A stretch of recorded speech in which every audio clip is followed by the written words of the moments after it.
আমার ছাত্রী অবনীকে পড়াতে গিয়ে দেখলাম তার আম্মু একটা ছেলের সাথে অন্তরঙ্গ হয়ে বসে আছে। আমি তাদের দুজনকে দেখে লজ্জায় মুখ ঘুরিয়ে নিলাম। আমাকে দেখে তারা নিজেরাও নিজেদেরকে গুছিয়ে নিল।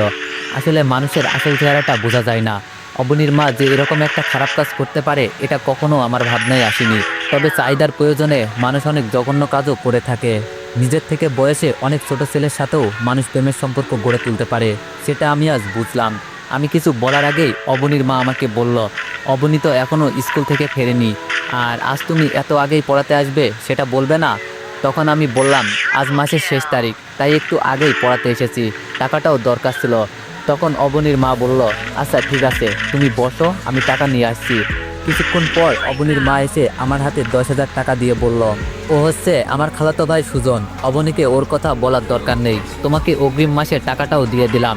তোমার নাকি টাকার সমস্যা বলেছিলে, আজকে পড়াতে হবে না, তুমি বরং কালকে এসো। টাকাটা নিয়ে আমি চলে আসি। অবনীকে পড়াই আজ 6 মাস হতে চলল। সত্যি বলতে অবনীকে আমি টাকার জন্যই পড়াই। অবনীর বাবার টাকা পয়সার কোনো অভাব নেই, তাই বাবা বিদেশে থাকেন, তাই আমাকে মাস শেষে 5,000 টাকা দিতে কোনো সমস্যা হয় না। 10,000 টাকা পেয়ে সেখান থেকে মাকে 4,000 টাকা দিলাম, আর বোনকে 1,000 টাকা। বাকিগুলো আমার প্রয়োজনে কাজে লাগবে, রেখে দিলাম। মাকে দেওয়া এটা আমার প্রথম কোনো উপহার। আমি এর আগে কখনো মাকে টাকা দিইনি। টাকা দেওয়ার পর মায়ের চোখে যে আনন্দটা দেখেছিলাম সেটার কাছে পৃথিবীর সব আনন্দ তুচ্ছ। 1,000 টাকা পেয়ে আমার বোন এতটা খুশি হবে ভাবিনি। কিন্তু যখন টাকা পেয়ে সে আমাকে খুশিতে জড়িয়ে ধরে ভাইয়া বলল, তখন মনে হলো এমন বোনের জন্য জীবনে কিছু করতে না পারলে জীবনের কাছে ঋণী হয়ে থাকবো। পরের দিন অবনীকে পড়াতে গিয়ে দেখলাম অবনী খুব সুন্দর করে সেজেছে। আকাশি রঙের শাড়িতে মেয়েটাকে অন্য দিনের চেয়েও আজ একটু বেশি সুন্দর লাগছে। তাই পড়ানোর সময় তার দিক থেকে কেন জানি চোখ সরাতে পারছিলাম না। আমার এমন অবস্থা দেখে অবনী বলল, স্যার আপনার কি কোনো গার্লফ্রেন্ড আছে?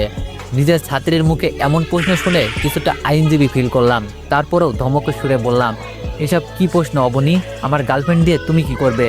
বাচ্চাদের এসব জানতে হয় না, তুমি পড়াশোনায় মনোযোগ দাও। তখন অবনী বলল, কে পিসি, দেখেন আমি কত বড় হয়ে গেছি, আর ক্লাস 9-এ পড়া একটা মেয়েকে বাচ্চা বলা মোটেও উচিত না।